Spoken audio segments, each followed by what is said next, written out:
पालघर जिल्ह्यातील विक्रमगड तालुक्यातील कुर्जे कारलपाडा येथील छाया बारकू रिंजड यांनी कठोर परिश्रम, जिद्द आणि चिकाटीच्या जोरावर उल्लेखनीय यश संपादन केले आहे। आर्थिक अडचणी आणि प्रतिकूल परिस्थितीवर मात करत त्यांनी महाराष्ट्र लोकसेवा आयोग परीक्षेत यश मिळवले असून या परीक्षेत त्यांची टेक्स्ट अकाउंटर ऑफिसर आणि मंत्रालय क्लार्क या 2 पदांसाठी निवड झाली आहे। छाया रिंजड यांचा शैक्षणिक प्रवास प्रेरणादायी ठरला आहे। MPSC परीक्षेच्या तयारीसाठी त्यांनी पुणे येथे सराव व क्लासेसच्या माध्यमातून कठोर अभ्यास केला। त्यांच्या या यशामागे सातत्यपूर्ण मेहनत, अभ्यासातील शिस्त आणि कुटुंबाचा तसेच मार्गदर्शकांचा पाठिंबा असल्याचे सांगितले जाते। छाया यांनी अत्यंत कठीण आर्थिक परिस्थितीवर हार न मानता मेहनत, जिद्द आणि चिकाटीच्या जोरावर हे यश संपादन केले आहे। ग्रामीण व आदिवासी भागातून पुढे येत त्यांनी मिळवलेलं हे यश अनेक तरुणांसाठी प्रेरणादायी ठरत आहे। हे उल्लेखनीय यशाबद्दल हातने येथील जिल्हा परिषद शाळेमध्ये त्यांचा सत्कार करण्यात आला।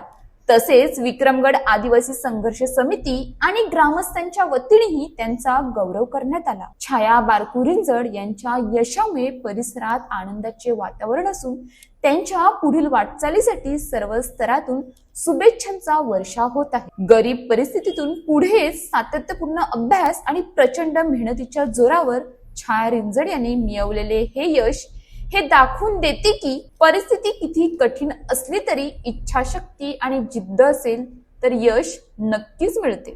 आज त्यांच्या या यशामुळे संपूर्ण परिसरात आनंदाचे आणि अभिमानाचे वातावरण आहे। त्यांची ही यशोगाथा नक्कीच अनेक विद्यार्थ्यांना स्पर्धा परीक्षेकडे वळण्यासाठी प्रेरणा देणारी ठरेल।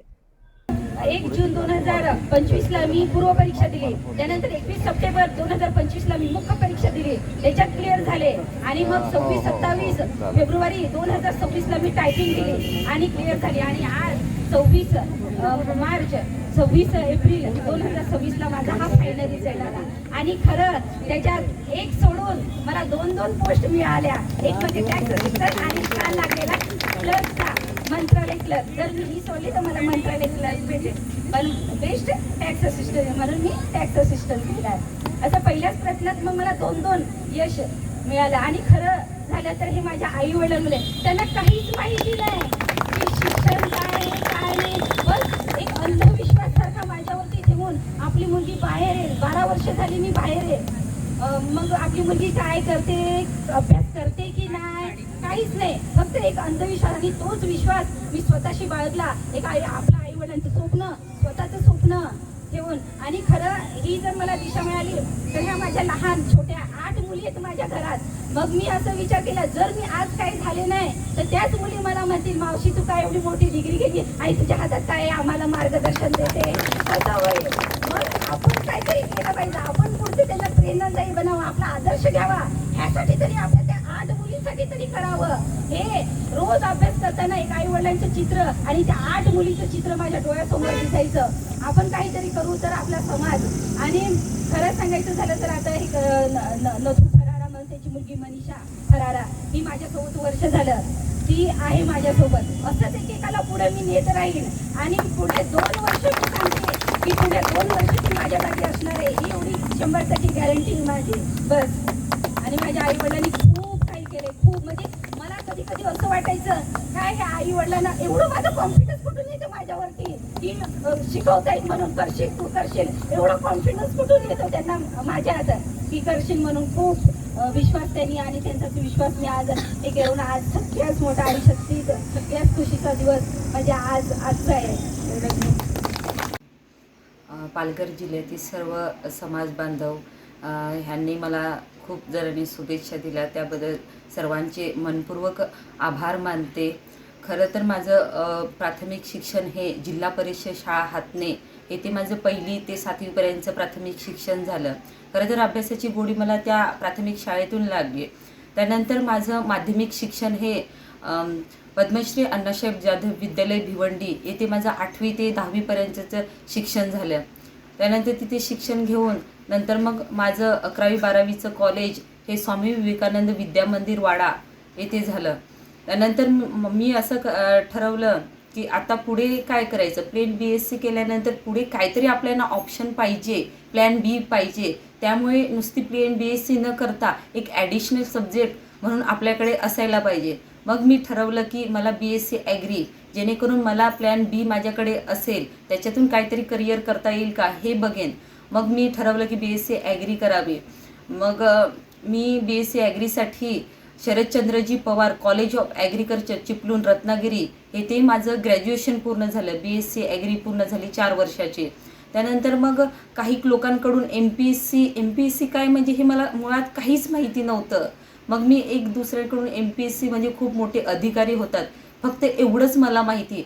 आणि आपल्याला काहीतरी व्हायचंय, काहीतरी करायचंय हे मनाशी स्वप्न बाळगून आणि मी MPSc करण्याचा प्लॅन केला. वडिलांनी मला सांगितलं, हे बघ, जोपर्यंत आपण त्या क्षेत्रामध्ये जात नाही, पडत नाही, तोपर्यंत ते क्षेत्र काय आहे हे आपल्याला कळणार नाही. त्यांचा खरं तर खूप मोठा पाठिंबा माझ्यासोबत होता. आणि मी MPSc करायला पुण्यामध्ये गेले.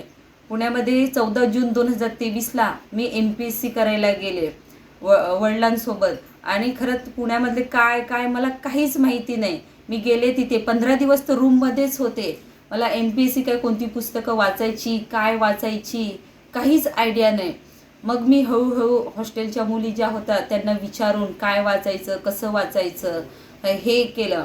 आणि MPScमध्ये खूप पहिले तर त्या मुलांना विचारलं, तुम्हाला किती वर्ष झाले MPSc क्षेत्रामध्ये येऊन. ती मुलं म्हणायला लागली, आम्हाला 5 वर्षे झाले, 6 वर्षे झाले.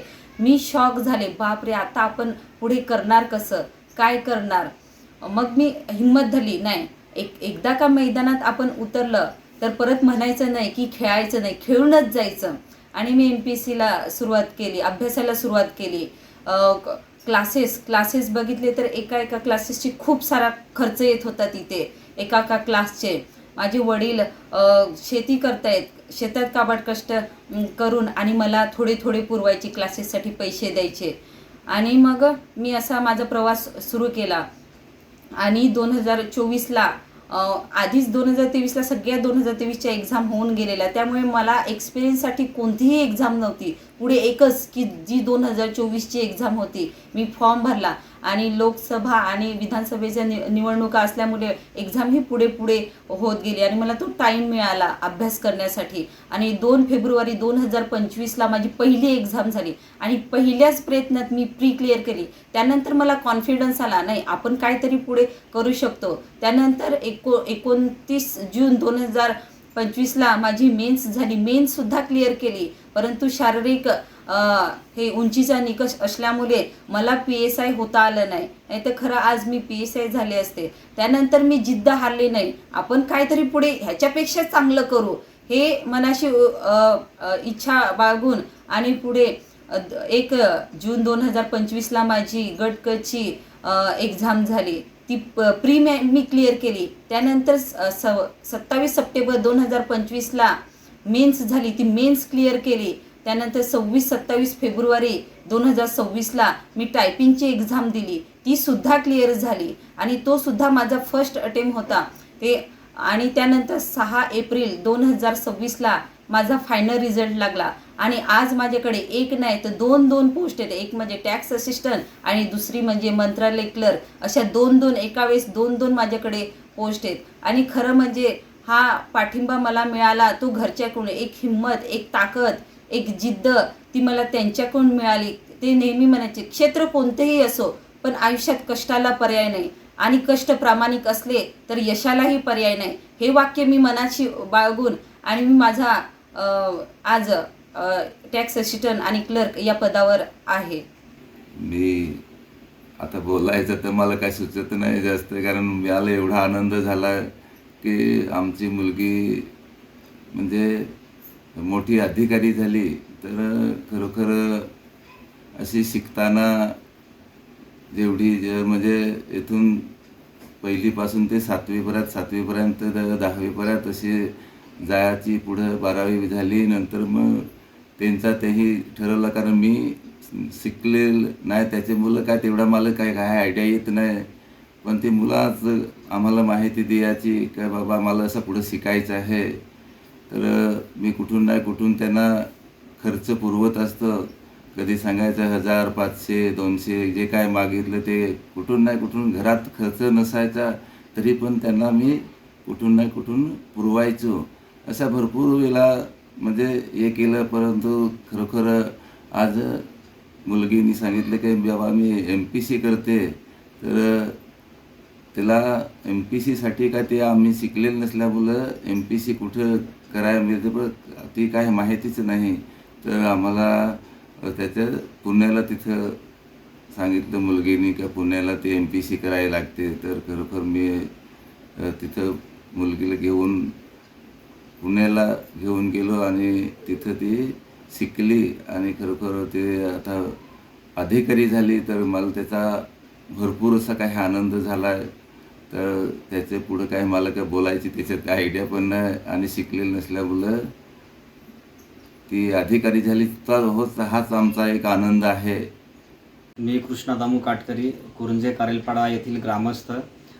तर जे छायाने हे जे यश संपादन केलेलं आहे याचा अभिमान हा आमच्या गावालाच नाही तर पूर्ण तालुका आणि जिल्ह्यातील समस्त आदिवासी समाजाला याचा अभिमान आहे. कारण की आपण जर बघितलं तर आदिवासी विद्यार्थी शक्यतो शिक्षणापासून बरेचसे वंचित राहतात किंवा त्यांना योग्य शिक्षणाचा मार्ग नसल्यामुळे बरेचसे जी पोरं आहेत ती 10वी 12वी झाल्यानंतर ती घरीच राहतात किंवा मोलमजुरी करतात. परंतु छायाची घरची परिस्थिती काय एवढी मजबूत नाही आणि तिचे जे वडील आहेत ते शेती काबाड कष्ट करून तिने आपल्या मुलीला एवढ्या चांगल्या उंचीवरती नेऊन ठेवलं. याचा तर तिच्या वडिलांचा तर आम्हाला अभिमान आहेच, परंतु जे छायाचं कर्तृत्व आहे हे सुद्धा खूप महत्त्वाचं सांगता येईल.